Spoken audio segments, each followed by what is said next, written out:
नमस्कार, मैं doctor JP Patra algorithmic समस्या समाधान की नींव एक व्यापक दृष्टिकोण का इस क्लास में आप सबका स्वागत करता हूं। आज का क्लास का टाइटल है एप्लीकेशन ऑफ डायनामिक प्रोग्रामिंग, जिसके अंदर पे हम देखेंगे लॉन्गेस्ट कॉमन सबसीक्वेंस प्रॉब्लम। इस क्लास में जो टॉपिक को हम कवर करेंगे वो कुछ इस प्रकार से रहेगा। डायनामिक प्रोग्रामिंग का परिचय के बारे में जानेंगे, लॉन्गेस्ट कॉमन सबसीक्वेंस का परिचय के बारे में जानेंगे और लॉन्गेस्ट कॉमन सबसीक्वेंस का प्रॉब्लम किस तरीके से हम सॉल्व करते हैं उसके बारे में भी हम चर्चा करेंगे। आइए देखते हैं डायनामिक प्रोग्रामिंग का इंट्रोडक्शन या परिचय क्या होता है।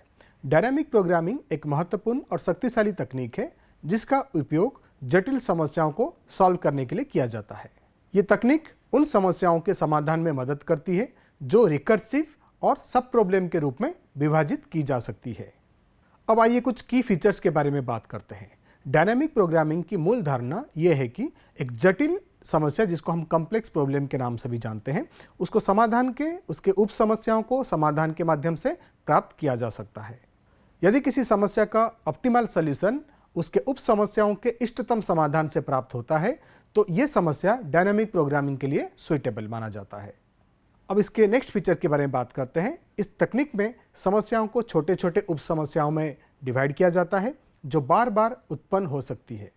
डायनामिक प्रोग्रामिंग इन उप समस्याओं को एक बार में सॉल्व करता है और उसका जो भी रिजल्ट या आउटपुट आता है उसको वो स्टोर करके रखता है, जिससे बार बार गणना करने की आवश्यकता नहीं होती है। अब एक एग्जाम्पल के तौर पर यहाँ पे हम फिबोनाची 4 का वैल्यू लिए हैं। आपको पता होगा जब हम कोई भी फिबोनाची नंबर का कैलकुलेशन करते हैं तो उसका फॉर्मूला रहता है Fibonacci n equals to Fibonacci n-1 plus Fibonacci n-2।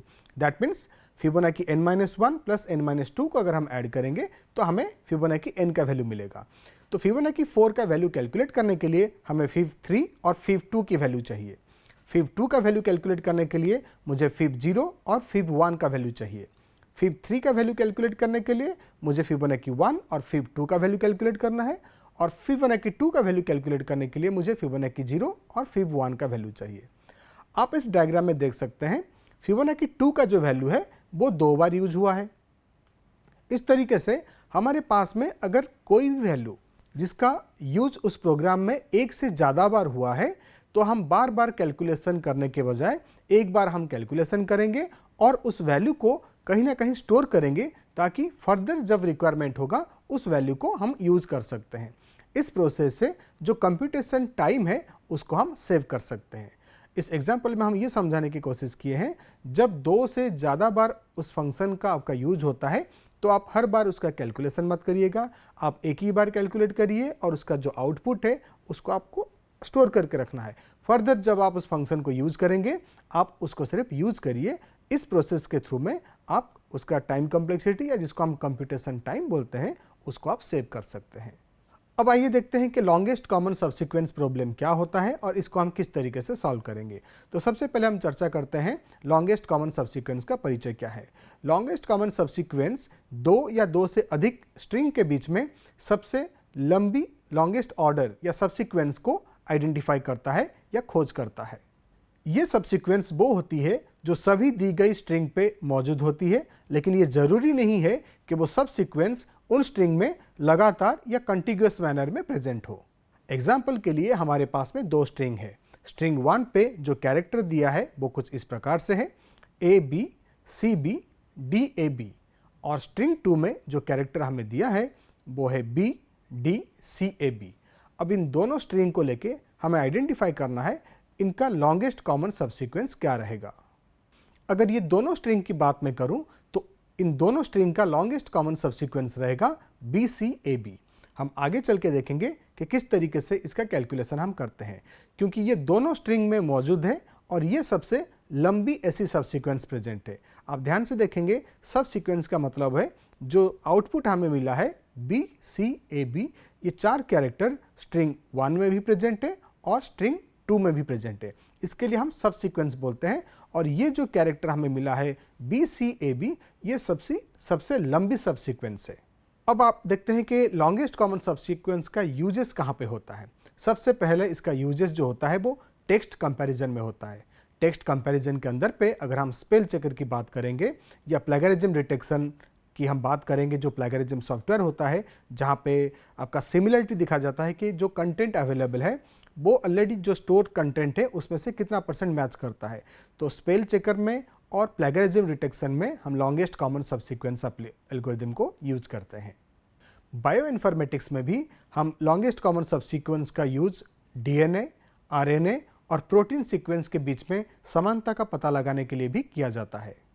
अब आइए एक एग्जाम्पल के थ्रू में समझते हैं कि लॉन्गेस्ट कॉमन सबसीक्वेंस किस तरीके से काम करता है और किस तरीके से ये आउटपुट प्रोवाइड करता है। यहाँ पे आप देख सकते हैं सेट X मैंने लिया है जिसमें 7 नंबर ऑफ कैरेक्टर्स प्रेजेंट है, A, B, C, B, D, A, B, और दूसरा सेट Y है जिस पे 6 नंबर ऑफ कैरेक्टर प्रेजेंट है जिनका सीक्वेंस है B, D, C, A, B, A।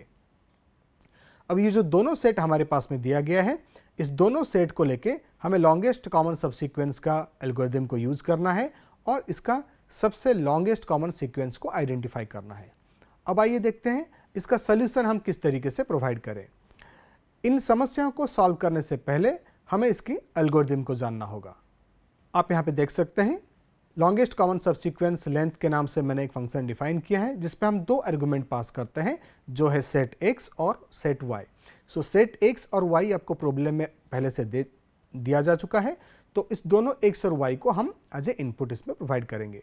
Step 1 में length of X tends to M, इसका मतलब होता है कि जो सेट X है उसमें जितने नंबर ऑफ कैरेक्टर प्रेजेंट है उसका वैल्यू हम वेरिएबल M को असाइन करेंगे।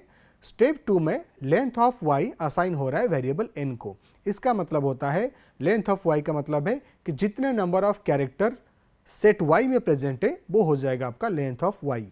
उतने नंबर ऑफ वैल्यू को हमको किसको असाइन करना है, वेरिएबल N को। स्टेप नंबर 3 और 4 को ध्यान से देखेंगे तो यहाँ पे एक फॉर लूप प्रेजेंट है, वो फॉर लूप 4 को कंटिन्यू कर रहा है। दैट मीन्स ये जो प्रोसेस है इसको हम बोलते हैं indentation indicate the block structure. इसका मतलब है आप देख के समझ सकते हैं कि 3 और 4 में एक फॉर लूप प्रेजेंट है, 5 और 6 में एक फॉर लूप प्रेजेंट है। स्टेप 3 में जो फॉर लूप प्रेजेंट है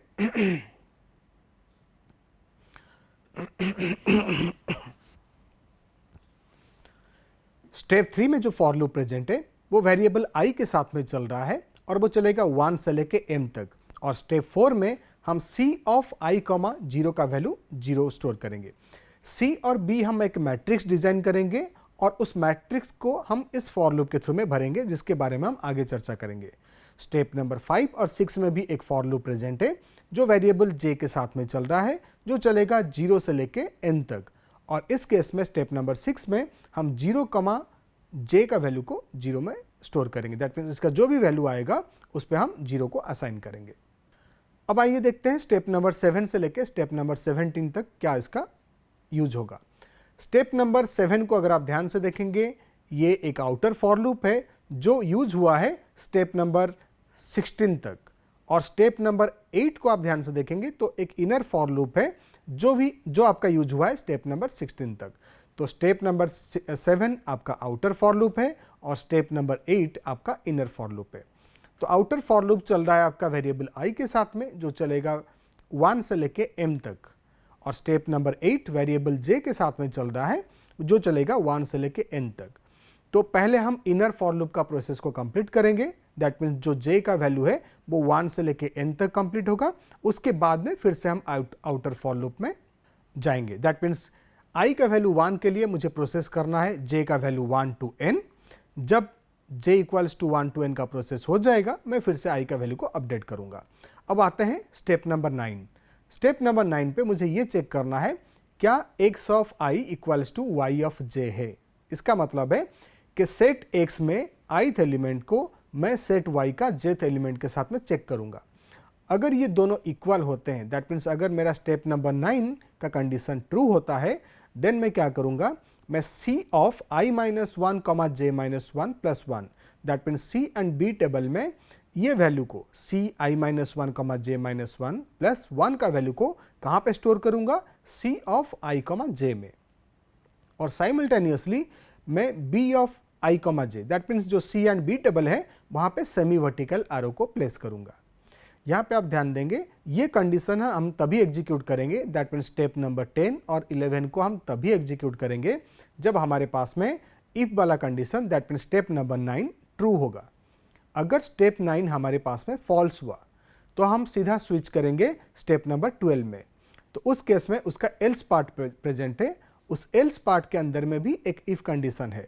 तो उस केस में हम चेक करेंगे क्या C of I minus one comma J का value C of I comma J minus one से ग्रेटर है या इक्वल है। तो स्टेप नंबर 12 में भी जो इफ कंडीशन है वहां पे हमारा कंडीशन या तो ट्रू होगा या तो हमारा कंडीशन फॉल्स होगा। अगर हमारा कंडीशन ट्रू होता है तो हम स्टेटमेंट नंबर 13 और 14 को एग्जीक्यूट करेंगे। आप ध्यान दीजिएगा कि अगर हमारा कंडीशन ट्रू है, सी आई माइनस वन कॉमा जे का वैल्यू को हम ट्रांसफर करेंगे सी ऑफ आई कॉमा जे में, और साइमल्टेनियसली एक अपर एरो को हम प्लेस करेंगे बी ऑफ आई कॉमा जे में। लेकिन अगर हमारा स्टेप नंबर 12 में वो इफ कंडीशन फॉल्स होता है तो हम स्विच करेंगे स्टेप नंबर 15 पे, क्योंकि इस इफ का एल्स पार्ट है स्टेप नंबर 15। वहां पे आप देख सकते हैं कि अगर हमारा कंडीशन फॉल्स हुआ, दैट मीन जो स्टेप नंबर 12 में इफ कंडीशन का वैल्यू फॉल्स आया, तो हम C of I comma J minus one का वैल्यू को ट्रांसफर करेंगे सी ऑफ आई कॉमा जे में, और साइमल्टेनियसली एक हॉरिजेंटल एरो को हम बी ऑफ आई कॉमा जे में प्लेस करेंगे, और फाइनली हम रिटर्न करेंगे सी एंड बी। इसका मतलब है हम एक सी एंड बी टेबल बनाएंगे, उस सी एंड बी टेबल में वैल्यू को हम प्लेस करेंगे। बट आपको ये भी ध्यान में रखना है, जब आप न्यूमेरिकल वैल्यू को वहाँ पे प्लेस करोगे एट ए टाइम, उसी समय में आपको 3 डिफरेंट टाइप का एरो को प्लेस करना है। एक है सेमी वर्टिकल एरो, एक है वर्टिकल एरो और एक है हॉरिजेंटल एरो। जो एरो हम यूज़ करेंगे इसका एप्लीकेशन रहेगा कि कौन सा कैरेक्टर को हम प्रिंट करेंगे, उस केस में इसकी ज़रूरत पड़ेगा। तो ये एल्गोरिदम है, मैंने आपको जिस तरीके से स्टेप वाइज एक्सप्लेन किया, मैं उम्मीद करता हूँ कि आप उसको उसी सीक्वेंस में समझेंगे, और इसको याद रखने की कोशिश मत करिएगा, आप उस प्रोसेस को समझ लीजिएगा तो आपको ऑटोमेटिक एल्गोरिदम समझ में आ जाएगा। अब x और y दिए गए जो सेट है वो डिफाइन करता है x और y। सबसे पहले हम एक C और B टेबल डिज़ाइन करेंगे, जहाँ y सेट का जो वैल्यू दिया गया है वो कॉलम को डिफाइन करेगा, और एक सेट का जो वैल्यू है वो रो को रिप्रेजेंट करेगा। दैट मीन्स जो x और y सेट आपको दिया जाएगा, y सेट को आप रिप्रेजेंट करेंगे कॉलम में, और x सेट का जो कैरेक्टर है उसको आप रिप्रेजेंट करेंगे रो में। तो आप देख सकते हैं कुछ टेबल आपका इस तरीके से आएगा। यहाँ पे मैंने 2 वेरिएबल लिया है, i जो कॉलम को रिप्रेजेंट करता है और j वेरिएबल वो मेरा रो को रिप्रेजेंट करता है। सो yj पे y सेट में जो कैरेक्टर प्रेजेंट थे मैंने उनको प्लेस किया है। वो क्या कैरेक्टर्स था, B D C A B A, और एक सेट में जितने नंबर ऑफ कैरेक्टर थे मैंने उनको कॉलम वाइज रिप्रेजेंट किया है, A B C B D A B. अब आगे मैं आपको बताऊंगा, ये जो टेबल आपको दिया है इसको हम बोलते हैं सी एंड बी टेबल। अब इस टेबल को हम रो वाइज कैसे फिलअप करेंगे। सबसे पहले आइए देखते हैं हम स्टेप नंबर 1 से 4। तो स्टेप नंबर 1 से 4 में क्या बोलता है, length of x tends to m। इसका मतलब है कि जितने number of character set x में प्रेजेंट है उसका वैल्यू को हम वेरिएबल m को असाइन करेंगे। ये जो प्रॉब्लम हमें दिया गया है, आप अगर ध्यान से देखेंगे सेट x में 7 नंबर ऑफ कैरेक्टर्स हैं, तो m का वैल्यू कितना हो गया 7। Length of y tends to n, इसका मतलब है कि जितने number of characters set y में प्रेजेंट है उसको हम असाइन करेंगे वेरिएबल n। तो n का वैल्यू हमें मिल जाएगा 6, क्योंकि 6 नंबर ऑफ कैरेक्टर्स जो हैं वो y सेट में प्रेजेंट है। अब आते हैं स्टेप नंबर 3 और 4 में। स्टेप नंबर 3 में बोलता है i का वैल्यू चलेगा 1 से m। तो अभी i का करंट वैल्यू कितना है, सो स्टेप नंबर 4 में आएंगे c ऑफ i, 0। सो यहाँ पे i का वैल्यू 1 है, सो c ऑफ 1, 0 का वैल्यू कितना हो जाएगा 0। अगर आप ध्यान से देखेंगे c ऑफ 1, 0 तो फर्स्ट कॉलम का फर्स्ट एलिमेंट दैट मीन्स 1, 0 को रिप्रेजेंट कर रहा है, वहाँ पे उसका वैल्यू मैंने रेड इंक पे इंडिकेट किया है 0। नेक्स्ट में फिर से मैं फॉर लूप में जाऊंगा, स्टेप नंबर 3 में i का वैल्यू को अपडेट करूंगा तो i का वैल्यू हो जाएगा 2। फिर से मैं स्टेप नंबर 4 में आऊंगा तो c ऑफ 2, 0 हो जाएगा 0। सो इस तरीके से मैं प्रोसेस करूंगा, क्योंकि मेरा वैल्यू जो चलेगा वो चलेगा 1 से लेकर 7 तक, क्योंकि m का वैल्यू मेरा 7 है। तो इस तरीके से c 3, 0 का वैल्यू 0 होगा, 4, 0 का वैल्यू 0, 5, 0 का वैल्यू 0 हो जाएगा, और 6, 0 और 7, 0 का वैल्यू भी 0 हो जाएगा। तो जब आप स्टेप नंबर 3 और 4 को कंप्लीट करेंगे प्रोसेस, तो आपको मिलेगा वो सी एंड बी टेबल का जो पहला कॉलम वैल्यू है वो सारे 0 हो चुके हैं। अब आइए हम देखते हैं स्टेप नंबर 5 और 6 को किस तरीके से एग्जीक्यूट करेंगे और इसका आउटपुट क्या रहेगा। स्टेप नंबर 5 में हम वेरिएबल j के साथ में एक फॉर लूप चला रहे हैं, वो चलेगा 0 से लेके n का वैल्यू हम ऑलरेडी कैलकुलेट कर चुके हैं जिसका वैल्यू है 6। तो स्टेप नंबर 6 में हम क्या करेंगे, 0, j का वैल्यू को 0 करेंगे। अभी j का इनिशियल वैल्यू 0 है, तो c ऑफ 0, 0 में मैं प्लेस करूंगा 0। आप देखेंगे उसको मैं ग्रीन कलर में वहां पे प्लेस किया हूं। नेक्स्ट में j का वैल्यू हो जाएगा 1, दैट मीन्स c ऑफ 0, 1 हो जाएगा 0। फिर ये j का वैल्यू कंटिन्यू करेगा अप टू 6 तक, तो 0, 2, 0, 3, 0, 4, 0, 5 और c ऑफ 0, 6 का वैल्यू 0 हो जाएगा। इसका मतलब है 5 और 6 को अगर हम यूज करेंगे तो फर्स्ट जो रो है c एंड b टेबल का, वो सारे न्यूमेरिकल वैल्यू हो जाएंगे 0। तो आपने देखा 3 और 4 को यूज करके, स्टेप नंबर 3 और 4 को यूज करके हमने c एंड b टेबल का पहला कॉलम को 0 में प्लेस किया, और 5 और 6 को यूज करके हम c एंड b टेबल का जो फर्स्ट रो है इसको हमने 0 में प्लेस किया। तो जो भी न्यूमेरिकल प्रॉब्लम आपको दिया रहेगा, आपको सबसे पहले उस c एंड b टेबल का फर्स्ट कॉलम और फर्स्ट रो को आपको 0 प्लेस करना है। अब आइए देखते हैं स्टेप नंबर 7 से लेके 17 तक कैसे एग्जीक्यूट होता है और साइमल्टेनियसली क्या क्या वैल्यू को हम वहाँ पे प्लेस करते हैं। स्टेप नंबर 7 में हमने एक फॉर लूप लिया है जो वेरिएबल i के साथ में चल रहा है 1 से लेके m। तो i का करंट वैल्यू कितना है, 1। अब मैं प्रोसेस करूंगा स्टेप नंबर 8 को। स्टेप नंबर 8 में एक फॉर लूप और प्रेजेंट है जो चलेगा वेरिएबल j से 1 से लेके n तक, दैट मीन्स 1 to 6 तक चलेगा। तो इनिशियली मेरे पास में i का वैल्यू है 1 और j का वैल्यू मैं प्रोसेस करूंगा 1, 2, 3, 4, 5 और 6 तक। सबसे पहले हम देखते हैं if x of i equals to y of j। i का वैल्यू है 1, सो x ऑफ 1 का मतलब है सेट x में पहला कैरेक्टर कौन है। अगर आप ध्यान से देखेंगे सेट x का पहला कैरेक्टर है a। अब मैं चेक करूंगा y ऑफ j, तो j का इनिशियल वैल्यू अभी 1 है, तो मैं चेक करूंगा y ऑफ 1, इसका मतलब है सेट y का पहला कैरेक्टर कौन है। तो सेट a का x का पहला कैरेक्टर है a और सेट y का पहला कैरेक्टर है b। तो ये दोनों कैरेक्टर मिसमैच हैं। दैट मीन्स स्टेप नंबर 9 मेरा पहले से ही फॉल्स हो गया। अगर फॉल्स हुआ तो मुझे मूव करना है कहाँ पे, स्टेप नंबर 12 में। स्टेप नंबर 12 में एक इफ कंडीशन है जहाँ पे लिखा है c of i minus 1 comma j। अब i का वैल्यू 1 है, सो 1 माइनस 1 कितना हो गया, 0, कॉमा j का वैल्यू 1 है तो 0, 1। आपको ध्यान में रखना है c टेबल में, c एंड b टेबल में c ऑफ 0, 1, 0, 2 या 0 के साथ में जो भी वैल्यू ऐड हुआ है उसका न्यूमेरिकल वैल्यू होगा 0। उस तरीके से अगर हम 1, 0, c ऑफ 1, 0, c ऑफ 2, 0, मतलब 0 चाहे आपका रो वैल्यू में प्रेजेंट हो या 0 आपका कॉलम वैल्यू में प्रेजेंट हो, उन दोनों ही केस में आपका न्यूमेरिकल वैल्यू मिलेगा 0। तो c of i minus 1 comma j का वैल्यू हो जाएगा 0 is greater than equals to c of i comma j minus 1। i का वैल्यू है 1, j माइनस 1 का वैल्यू हो जाएगा 0। यहाँ पे भी आपको वैल्यू मिलेगा 0। दैट मीन स्टेप नंबर 12 में मैं चेक कर रहा हूँ if 0 is greater than equals to 0। So 0 is definitely not greater है लेकिन इक्वल है, तो इस केस में हमारा कंडीशन क्या हो जाएगा, ट्रू हो जाएगा। और जैसे ही हमारा कंडीशन ट्रू होगा तो स्टेप नंबर 13 को हम एग्जीक्यूट करेंगे।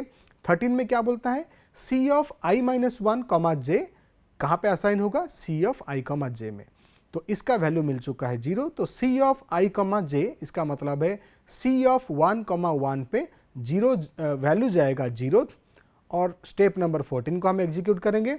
b of i comma j का वैल्यू रहेगा अपर एरो। तो आप ध्यान से देखिए c एंड b टेबल को, 1, 1 जो वैल्यू है c ऑफ 1, 1 वहाँ पे हमने प्लेस किया है न्यूमेरिकल वैल्यू 0 और एरो है आपका अपर वाला एरो। तो जैसे ही ये वाला स्टेप कंप्लीट हो जाएगा, अगेन हम जाएंगे कहाँ पे, आपका फॉर लूप में, इनर फॉर लूप में। सो j का वैल्यू 1 से अपडेट होके हो जाएगा 2, i का वैल्यू अभी भी 1 है, तो हम चेक करेंगे x of 1 equals to y of j। y of j मतलब y ऑफ 2। तो x का पहला कैरेक्टर है a, y का पहला कैरेक्टर है d। तो यहाँ पे a और d भी दोनों मिसमैच हैं। तो दोनों जैसे ही मिसमैच हैं, हम फिर से आएंगे स्टेप नंबर 12 में, और स्टेप नंबर 12 में आप फिर से देखेंगे सी ऑफ आई माइनस 1 कॉमा जे। सो आई का वैल्यू है 1, सो 0 कॉमा जे का वैल्यू है 2, सो 0 कॉमा 2 का वैल्यू 0 है, क्योंकि मैं आपको पहले बता चुका हूँ 0 के साथ में जो भी वैल्यू रहेगा वो 0 होगा। So 0 is greater than equals to c of I comma J minus 1, i का वैल्यू है 1, जे का वैल्यू है 2 माइनस 1, ये भी हो जाएगा C of 1 comma 1। So C of 1 comma 1 आप देख सकते हैं हमने ऑलरेडी अभी कैलकुलेट किया जिसका वैल्यू है 0। सो यहाँ पे भी कंडीशन आ जाएगा 0 ग्रेटर दैन इक्वल्स टू 0। तो ग्रेटर तो नहीं है लेकिन ये इक्वल है, तो कंडीशन क्या हो जाएगा, ट्रू। जैसे ही ट्रू हो जाएगा 0 चला जाएगा आपका कहाँ पे, सी ऑफ आई कॉमा जे में। आई का वैल्यू 1 है, जे का वैल्यू 2 है, सो सी ऑफ 1 कॉमा 2 में क्या चला गया, 0, और साइमल्टेनियसली आपका स्टेटमेंट नंबर 14 एग्जीक्यूट होगा और 0 के साथ में अपर वाला एरो प्लेस होगा। इसके बाद में फिर से आप ऊपर जाएंगे, जे का वैल्यू हो जाएगा 3, आई का वैल्यू 1 और जे का वैल्यू 3। तो हमको चेक करना है एक सेट का पहला कैरेक्टर और वाई सेट का थर्ड कैरेक्टर। यहाँ पे आप देखेंगे एक सेट का पहला कैरेक्टर है ए और वाई सेट का थर्ड कैरेक्टर है सी। तो यहाँ पे भी दोनों मिसमैच हो रहे हैं, तो आप सेम प्रोसेस फॉलो करेंगे तो इस टेबल में भी आपको वैल्यू मिलेगा 0 और अपर वाला arrow, that means C of 1,3 में। नेक्स्ट में फिर से हम ऊपर जाएंगे, जे का वैल्यू हो जाएगा 3 से अपडेट होके 4। सो हम किसको मैच करेंगे, x of 1 equals to y of 4। x of 1 का मतलब होता है x का पहला सेट पहला कैरेक्टर और y ऑफ 4 का मतलब होता है y सेट का फोर्थ कैरेक्टर। यहाँ पे आप अगर ध्यान से देखेंगे तो x का पहला कैरेक्टर a है और y सेट का फोर्थ कैरेक्टर भी a है। दैट मीन्स इस पूरे प्रोसेस में पहली बार हमको दोनों अल्फ़ाबेट जो है वो इक्वल मिला। दैट मीन्स हमारा स्टेप नंबर 9 ट्रू हो गया। जैसे ही स्टेप नंबर 9 ट्रू हुआ हम स्टेप नंबर 10 को एग्जीक्यूट करेंगे। स्टेप नंबर 10 में क्या बोलता है, सी ऑफ आई माइनस 1। सो आई का वैल्यू अभी भी 0 है, सो 1 माइनस 1 0 कॉमा जे माइनस 1। जे माइनस 1 का मतलब है जे का वैल्यू है 4, सो 4 माइनस 1 कितना हो गया, 3। That means C of 0,3। अब आप ध्यान से देखेंगे उसके साथ में हम 1 को भी ऐड कर रहे हैं, सो सी ऑफ 0,3 का वैल्यू है 0 प्लस 1, तो इसका न्यूमेरिकल वैल्यू हो गया 1 और ये न्यूमेरिकल वैल्यू प्लेस होगा सी ऑफ आई कॉमा जे। इसका मतलब सी ऑफ 1,4 में वैल्यू जाएगा 1। तो फर्स्ट टाइम हमें एक न्यूमेरिकल वैल्यू 0 के अलावा मिला जिसका न्यूमेरिकल वैल्यू है 1। और जैसे ही स्टेप नंबर 10 को आपने एग्जीक्यूट किया, स्टेप नंबर 11 को भी आपको एग्जीक्यूट करना है। जो एरो प्लेस होगा वो सेमी वर्टिकल एरो होगा, तो सी ऑफ 1,4 में न्यूमेरिकल वैल्यू प्लेस होगा 1 और एरो प्लेस होगा सेमी वर्टिकल एरो। अभी हम कहाँ पे हैं, स्टेप नंबर 11 पे। तो अगेन हम क्या करेंगे, इनर फॉर लूप में जे का वैल्यू को इंक्रीज करेंगे। सो जे का वैल्यू हो जाएगा 5। आई का वैल्यू अभी भी 1 है क्योंकि हम जे का वैल्यू को 6 तक प्रोसेस करने के बाद में आई का वैल्यू को इंक्रीज करेंगे। सो जे का वैल्यू 5 के लिए प्रोसेस करेंगे। सो x ऑफ 1, तो x ऑफ 1 अभी भी a है, j ऑफ 5 में अभी वैल्यू क्या है, b। तो हमारा जो 9 है, स्टेप नंबर 9 का इफ कंडीशन वो अगेन हो गया फॉल्स। अब यहाँ पे कंट्रोल स्विच किया स्टेप नंबर 12 में। स्टेप नंबर 12 पर अगर ध्यान से देखेंगे वहाँ पे पूछ रहा है सी ऑफ आई माइनस 1, तो definitely c of I minus 1 मतलब आई का वैल्यू 1 है, सो 1 माइनस 1 0 कॉमा जे का वैल्यू है 5, सो 0,5 का वैल्यू तो 0 है। So 0 greater than equals to c of I comma J minus 1। इसका मतलब है आई का वैल्यू 1, जे का वैल्यू हो जाएगा 4। तो अगर आप ध्यान से देखेंगे ऑलरेडी वहाँ पे 1 प्रेजेंट है, सी ऑफ 1,4 में 1 प्रेजेंट है। सो यहाँ पे 0 ग्रेटर दैन इक्वल्स टू 1, तो कंडीशन फर्स्ट टाइम यहाँ पे भी फॉल्स हो गया। जैसे ही कंडीशन आपका फॉल्स हुआ तो आप आएंगे स्टेप नंबर 15 में, दैट मीन्स उसके एल्स पार्ट में। अब एल्स पार्ट में क्या बोलता है, C of I comma J minus 1। इसका मतलब है सी ऑफ 1,4 में जो वैल्यू प्रेजेंट है वो कहाँ पे जाएगा, C of I comma J. That means C of 1,5 में कौन सा वैल्यू जाएगा, सी ऑफ 1,4। तो आप ध्यान से देखिए 1,4 में न्यूमेरिकल वैल्यू है 1, तो सी ऑफ 1,5 में न्यूमेरिकल वैल्यू जाएगा 1। और साथ ही साथ आपका स्टेटमेंट नंबर 16 एग्जीक्यूट होगा जिसमें एक हॉरिजेंटल एरो प्लेस है। तो फर्स्ट टाइम में उस सीक्वेंस पे हमें न्यूमेरिकल वैल्यू मिला 1 और एरो हमने प्लेस किया हॉरिजेंटल एरो। तो यहाँ से हम कंट्रोल फिर से मूव करेंगे फॉर लूप में, जे का वैल्यू अब प्रोसेस करेंगे 6 के लिए। अब आई का वैल्यू 1 है और जे का वैल्यू 6 है। अब हम चेक करेंगे if x of i is equals to y of j। x of i का मतलब है x का पहला कैरेक्टर अभी भी a है, और हम देखते हैं कि y सेट में 6th नंबर ऑफ कैरेक्टर कौन है। यहाँ पे भी a प्रेजेंट है, तो यहाँ पे भी दोनों कैरेक्टर क्या हो गया, मैच हो गया। जैसे ही दोनों कैरेक्टर मैच हो गया, आपको स्टेटमेंट नंबर 10 को एग्जीक्यूट करना है। तो स्टेटमेंट नंबर 10 में क्या है, c of i minus one comma j minus one. So i का वैल्यू 1 है, so 0 comma j minus one का वैल्यू है 5। सो 0 के साथ में जो भी न्यूमेरिकल वैल्यू अटैच होगा उसका फाइनल आउटपुट मिलेगा 0। सो 0 प्लस 1 तो हो गया 1। ये किसको असाइन होगा, ये असाइन होगा 1 comma j। That means 1 comma 6 को न्यूमेरिकल वैल्यू मिलेगा 1, ये ट्रू हुआ था। तो अब स्टेप नंबर 11 को हम एग्जीक्यूट करेंगे, और 1 कॉमा 6 में जो एरो प्लेस होगा वो होगा सेमी वर्टिकल एरो। तो अब देखिए इस एल्गोरिथम को यूज करके मैंने सेकेंड रो को कंप्लीट करा लिया, जहाँ पे मुझे न्यूमेरिकल्स वैल्यू और एरोज कुछ इस प्रकार मिले। 0 अपर वाला एरो, 0 अपर वाला एरो, 0 अपर वाला arrow, 1 semi vertical arrow, 1 horizontal arrow और 1 सेमी वर्टिकल एरो। तो मैं उम्मीद करता हूँ इस एल्गोरिथम को यूज़ करके जिस तरीके से मैंने ये रो का वैल्यू को फिलअप किया, इस एल्गोरिथम को यूज़ करके आप बाकी सारे रो को फुल कर सकते हैं। लेकिन इसमें आपको एक दिक्कत आएगा कि अगर इस एल्गोरिथम को यूज़ करके आप इस टेबल को फिलअप करना चाहेंगे तो आपको बहुत सारा टाइम लग जाएगा। तो मैंने आपको एल्गोरिथम समझा दिया, और उस एल्गोरिथम को लेके किस तरीके से आप एक रो को फिलअप करेंगे वो भी आपको मैंने एक्सप्लेन कर दिया। अब आपको मैं कुछ ऐसा टेक्निक बताता हूँ जिसको यूज़ करके आप इस सी एंड बी टेबल को भर सकते हैं। देखिए एल्गोरिथम का यूज़ करना बहुत ज़रूरी है, क्योंकि आपको पता होना चाहिए कि लूप्स कहाँ पे टर्मिनेट हो रहे हैं, उस लूप के अंदर में क्या क्या स्टेटमेंट आ रहा है, अगर मेरा कंडीशन ट्रू है तो कौन सा लाइन एग्जीक्यूट होता है, और अगर मेरा कंडीशन फॉल्स है तो कौन सा लाइन एग्जीक्यूट होता है। तो इसीलिए मैंने आपको वो चीज़ें बताया ताकि आप एक्वेंटेड हो जाओ एल्गोरिथम के थ्रू में, और उस एल्गोरिथम के बेसिस पे किस तरीके से टेबल भरा जाता है मैंने वो भी आपको बताया। लेकिन एग्जाम में जो टाइम होता है वो हमारे पास में कम होता है, तो सेम एल्गोरिथम को यूज़ करके किस तरीके से टेबल को फिलअप करना है मैं इसके बारे में बताता हूँ। अब देखिए सबसे पहले आपको क्या करना है, जो सेट आपको दिया है x और y, तो x को आप ले लीजिएगा कॉलम में और y को आप ले लीजिएगा रो में। तो सबसे पहले जो टेबल बन जाएगा आपका फर्स्ट कॉलम और फर्स्ट रो को आपको 0 कर देना है, चाहे कोई भी कैरेक्टर आपका दिया है। सेकंड में आपको क्या करना है, अब मैं बात कर रहा हूँ C1,1 को कैसे भरना है।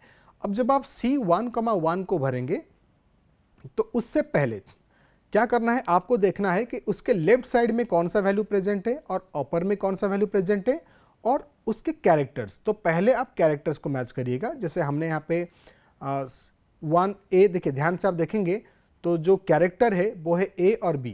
एक्स का कैरेक्टर तो फिक्स रहेगा उस पर्टिकुलर रो के लिए, तो एक्स का कैरेक्टर है A।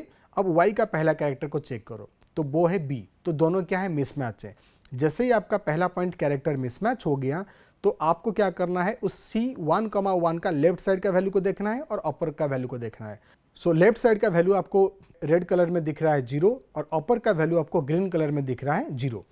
तो जैसे ही आपको न्यूमेरिकल वैल्यू मिला 0, 0, तो आपको C1,1 में प्लेस करना है 0, और हमेशा इस केस में आपको एरो सिलेक्ट करना है अपर। दैट मीन्स अपर से आपने वैल्यू को पिक किया है तो एरो होगा अपर वाला। अब आइए देखते हैं next place, that means C1,2। तो कैरेक्टर को पहले मैच करिए, एक्स का कैरेक्टर A और वाई का कैरेक्टर है D। तो यहाँ पे कैरेक्टर मिसमैच, तो सबसे पहले आपको क्या करना है, उसका लेफ्ट वाला वैल्यू को देखना है। तो उसका लेफ्ट वाला वैल्यू है 0, अपर वाला वैल्यू है 0, तो दोनों न्यूमेरिकल वैल्यू इक्वल है, तो आपको प्लेस करना है 0 और अपर वाला एरो। आपको थर्ड टेबल का बताता हूँ। यहाँ पे पहले कैरेक्टर को चेक करेंगे, कैरेक्टर है A और ऊपर का कैरेक्टर है C, तो यहाँ पे भी कैरेक्टर मिसमैच है। तो आप न्यूमेरिकल वैल्यू को देखिए, लेफ्ट का न्यूमेरिकल वैल्यू है 0 और 1, 3 का अपर में जो वैल्यू है वो भी है 0। सो यहाँ पे न्यूमेरिकल वैल्यू इक्वल है, तो आपको प्लेस करना है 0 और एरो आएगा अपर में। दैट मीन्स ये जो तीनों केस हैं वो एकदम सिमिलर है। अब आइए हम देखते हैं 1,4। अब पहले कैरेक्टर को देखिए, एक्स का पहला कैरेक्टर है A और वाई का कैरेक्टर भी A। तो फर्स्ट टाइम हमारे पास में ऐसे हुआ जो दोनों कैरेक्टर हैं वो इक्वल हैं। तो जैसे ही आपका कैरेक्टर इक्वल होता है, सबसे पहले आप सेमी वर्टिकल एरो को प्लेस कर दीजिए, क्योंकि कैरेक्टर इक्वल है। तो जहाँ आपको कैरेक्टर इक्वल होगा वहाँ पे आपको सेमी वर्टिकल एरो को प्लेस करना है। तो आपने सेमी वर्टिकल एरो को प्लेस कर दिया। अब आप देखेंगे उसका लेफ्ट साइड में वैल्यू क्या है 0 और राइट साइड में वैल्यू 0। तो हमारे पास कैरेक्टर भी इक्वल है और न्यूमेरिकल वैल्यू भी इक्वल है। तो इस केस में आप इक्वल न्यूमेरिकल वैल्यू में 1 को ऐड करिएगा, तो यहाँ पे वैल्यू मिलेगा 1 और सेमी वर्टिकल एरो। अब आइए नेक्स्ट तरफ बढ़ते हैं। 1,5 यहाँ पे कैरेक्टर है a और ऊपर का जो कैरेक्टर है y का 5th कैरेक्टर वो है b। दैट मीन्स यहाँ पे कैरेक्टर क्या हुआ, मिसमैच।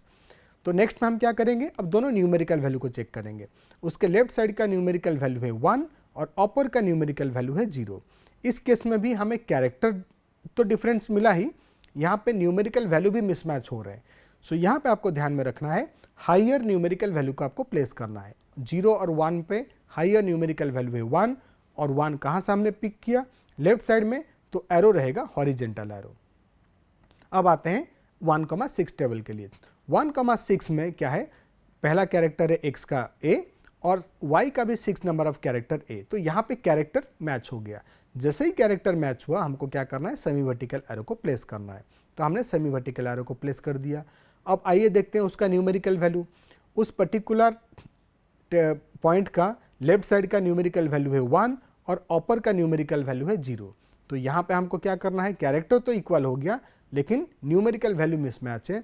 तो इस केस में हमें हाइयर न्यूमेरिकल वैल्यू को लेना है जो है 1 और एरो हम पहले से प्लेस कर चुके हैं, सेमी वर्टिकल एरो।